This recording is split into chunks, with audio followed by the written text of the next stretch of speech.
मध्य प्रदेश में सियासी उठापटक के बाद राजस्थान में भी जाट नेता रामेश्वर डूडी को राज्यसभा भेजने या राजनीतिक पद देने की मांग ने जोर पकड़ लिया है।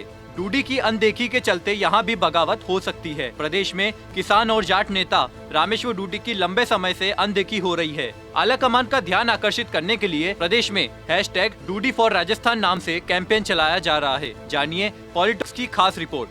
ये है टॉक्स न्यूज नेटवर्क और आप देख रहे हैं पॉलिटॉक्स, राजनीति का कच्चा चिट्ठा। मध्य प्रदेश में हुए बड़े सियासी घटनाक्रम का असर अब पड़ोसी राज्य राजस्थान पर भी होता नजर आ रहा है। राजस्थान के दिग्गज कांग्रेसी नेता और पूर्व नेता प्रतिपक्ष रामेश्वर डूडी भी पार्टी में अपनी अनदेखी के चलते बगावत कर सकते हैं। जी हाँ, रामेश्वर डूडी के समर्थकों से पॉलिटॉक्स की हुई खास बातचीत में इस बात का इशारा मिला है।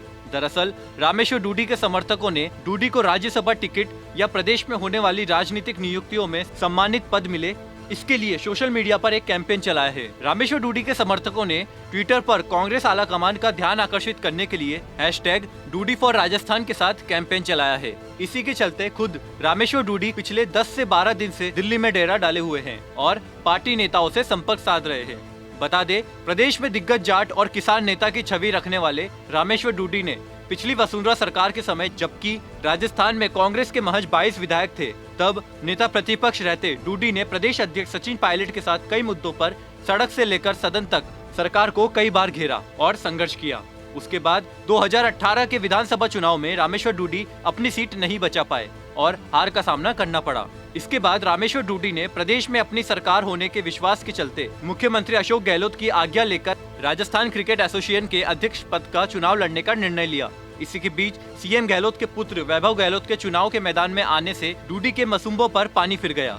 यहाँ तक कि आरसीए चुनाव में नामांकन करने तक के लिए भी रामेश्वर डूडी को भारी संघर्ष करना पड़ा था। खैर, बात आई गई हो गई और रामेश्वर डूडी एक बार फिर इस विश्वास के साथ कि कभी पार्टी को जरूर उनकी याद आएगी, शांत होकर बैठ गए। अब समय आया है जब प्रदेश के राज्यसभा के लिए 3 सीटों पर चुनाव होने हैं और साथ ही आलाकमान के निर्देशानुसार बहुप्रतीक्षित राजनीतिक नियुक्तियां भी जल्द होने वाली है। ऐसे में रामेश्वर डूडी और उनके समर्थक चाहते हैं कि दोनों में से किसी एक जगह पर डूडी को भी सम्मान मिले। यहाँ तक कि रामेश्वर डूडी के कुछ समर्थकों ने दावा किया है कि अगर इस बार भी पार्टी ने प्रदेश के मुख्य जाट और किसान नेता रामेश्वर डूडी को सम्मान नहीं दिया तो डूडी बगावत कर सकते हैं। बता दे, रामेश्वर डूडी खुद पिछले लगभग 12 दिनों से दिल्ली में हैं और पार्टी के वरिष्ठ नेताओं से संपर्क बनाए हुए हैं। वहीं डूडी के समर्थकों ने उन्हें राज्यसभा टिकट या प्रदेश में होने वाली राजनीतिक नियुक्तियों में स्थान मिले, इसके लिए सोशल मीडिया पर कैंपेन चलाया है। डूडी के समर्थकों ने ट्विटर पर कांग्रेस आलाकमान का ध्यान आकर्षित करने के लिए #डूडी फॉर राजस्थान हैशटैग के साथ कैंपेन चलाया हुआ है। रामेश्वर डूडी के समर्थकों का कहना है कि ट्विटर पर #डूडी फॉर राजस्थान ट्रेंड चलाकर वो पार्टी आलाकमान तक मैसेज पहुंचाना चाहते हैं कि आने वाले राज्यसभा चुनाव और राजनीतिक नियुक्तियों में जाट और किसान समुदाय से आने वाले रामेश्वर डूडी को जगह मिले। पूर्व नेता प्रतिपक्ष रामेश्वर डूडी पिछला विधानसभा चुनाव हार गए थे, लेकिन चुनाव हारने से नेता की लोकप्रियता कम नहीं होती है। जब पूर्ण बहुमत में पिछली वसुंधरा सरकार थी और कांग्रेस के महज 22 विधायक थे,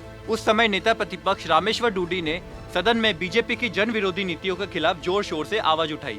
डूडी समर्थकों ने आगे कहा कि पिछली वसुंधरा सरकार के समय सड़क पर संघर्ष, पैदल यात्रा, अनेकों धरने देने वाले प्रदेश में 2 ही नेता थे, एक रामेश्वर डूडी और दूसरे सचिन पायलट। इन दोनों ही नेताओं ने अनेकों नए नेताओं को कांग्रेस में शामिल करवाया।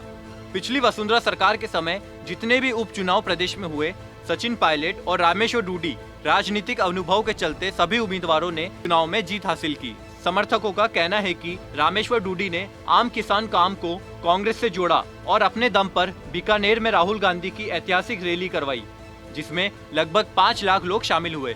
इसके साथ ही डूडी समर्थकों ने ये भी कहा है कि सचिन पायलट के चेहरे को देखकर ही प्रदेश की जनता ने कांग्रेस को बहुमत दिया और सरकार बनने के बाद रामेश्वर डूडी की अनदेखी शुरू हो गई।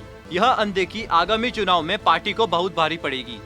राजस्थान के किसान काम को रामेश्वर डूडी से बहुत लगाव है और पार्टी को अगर किसान काम को साथ जोड़े रखना है तो रामेश्वर डूडी को राज्यसभा भेजना चाहिए।